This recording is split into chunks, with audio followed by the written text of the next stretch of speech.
All right. Hello, everyone, and welcome now to game number 2 in this series between Life and Fly. Life spawning as the teal Night Elf player over here on the bottom right-hand side of Ancient Isle 2. Meanwhile, on the top left, we have Fly spawning as the purple Orc. Orc versus Night Elf in this 1v1 matchup. Absolutely having a blast casting some of these games. For some reason, it seems like we're in a little bit of a dry spell in terms of WarCraft 3 replays, so I am casting games that are a little bit older but still of relevance.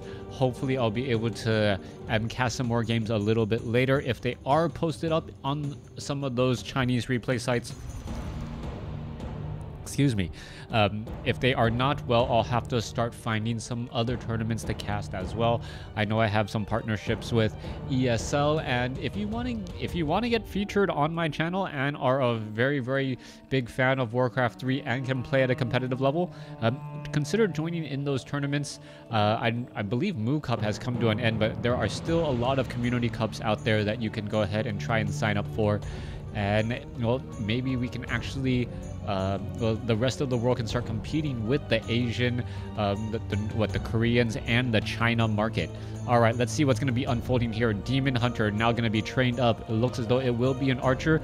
And we'll see if Life will be able to bounce back from, well, a rather unimpressive game number 1. It didn't seem like he really got his footing. He didn't really get going. The Blade Master was able to cause a lot of problems. And, well, as things started to fall apart, the critical mass of Druids of the Talon was never really reached. Life now going to go ahead and clear out this 5-3-3 creep camp with the Archer's help. No lightning shield on the Archer this time around, but purposely spreading apart all of that damage, now going after an Ogre Warrior. All right, Demon Hunter is going to be popping out here in just a moment, picking up that Tome of Strength after finishing off this Ogre Warrior here. Ancient of War has taken a fair bit of damage and now finished moving on to that Ogre Magi. Blade Master, simply walking across the map right now, still has a Scroll of Town portal, and that means that he did not get that early Voodoo Lounge, meaning that he can actually go faster for that stronghold and also faster on that second Orc Burrow. Perhaps that early harassment that we saw in game number 1 perhaps put him a little bit on tilt a little bit more, and he didn't like that feeling even though he did end up winning. We'll see how all of this does unfold here in just a moment as the Demon Hunter perhaps is going to head back off to the north and the Blade Master looks to get away. Back across here, we do see a single Wisp hiding off here. Very, very difficult to get to, short of any sort of range units, as the Demon Hunter does get to level 2 here, picking up a Claws of Attack +6 from the original 5-3-3 creep camp.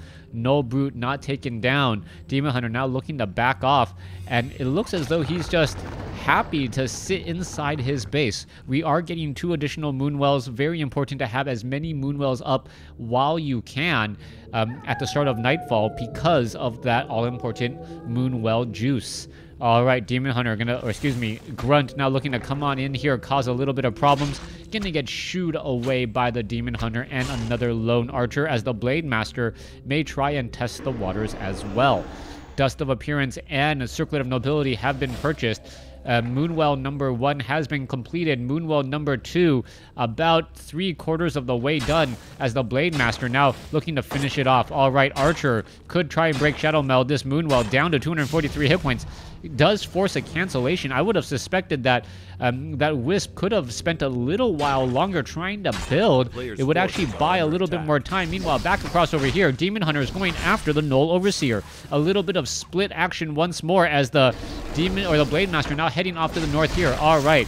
No warding, gonna get finished off. There it goes. Blade Master is right there. Are we gonna see a Dust of Appearance?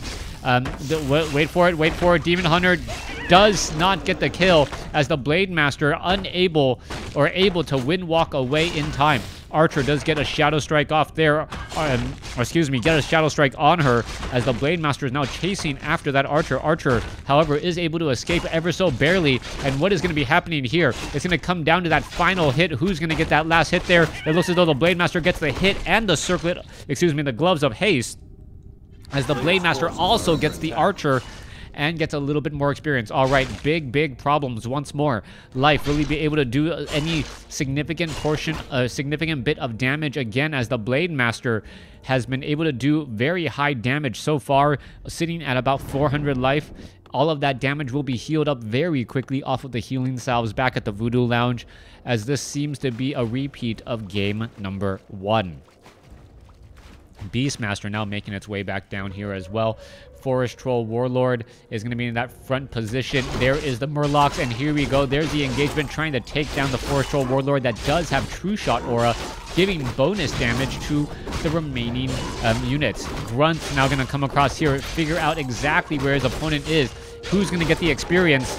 Demon Hunter does not get the experience. Blade Master stole it, or got the experience from the long distance Grunt hit, but the Demon Hunter does pick up the book.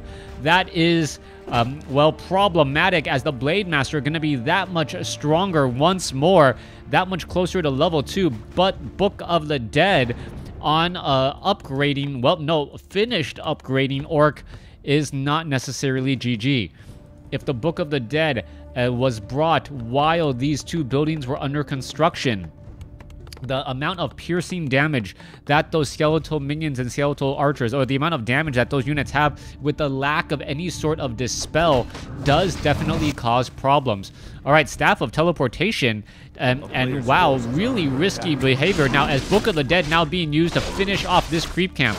All right, you can see being used here. There is a reveal, making sure nothing is nearby. There it goes, picks up the item. It is another Book of the Dead.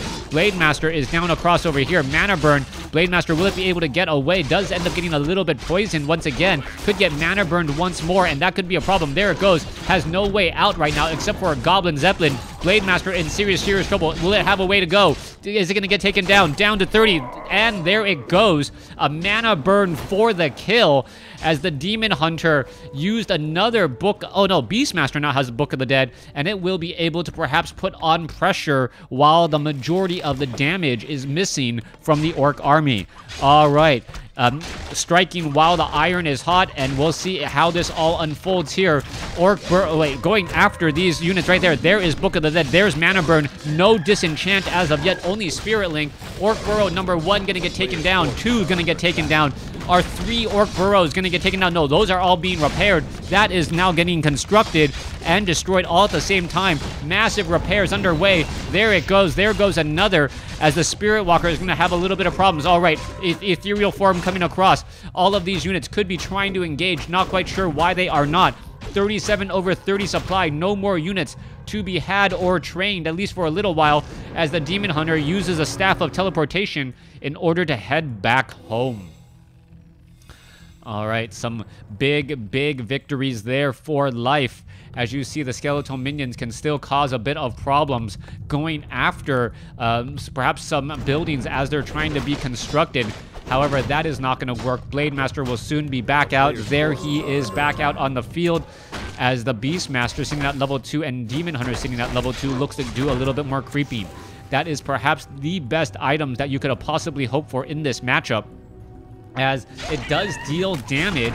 And now we already see 4 Druids of the Talent out onto the field. They do not have the Mastery training as of yet, but as the Demon Hunter gets closer to level 3, Mana Burn will be burning 100 mana, and that should end up protecting those other remaining units. All right, Blade Master nearby. Dust of Appearance used just in time. Fairy Fire, as the Blade Master is currently revealed. Are we going to see a possible disenchant? No, we are not. The mana on that precious Spirit Walker wants to save the disenchants for cyclones when a battle is imminent. All right, let's take a look at this down across here. More Druids of the Talent now being trained up. 39 over 50 supply. Can still train up more and more, as the Demon Hunter is going to be ready to go, and Life seems to have a very strong army this time around. Mana Burn comes across. 100 mana now gone in an instant. All right, there you have it. Tauren Chieftain now trying to walk away. Are we going to get another Mana Burn? Yes, we are. Second Mana Burn means no more Shockwave.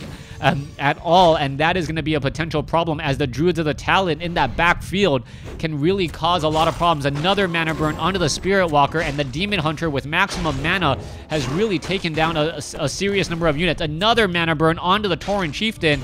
No shockwaves at all, as we now see the Cyclone come across.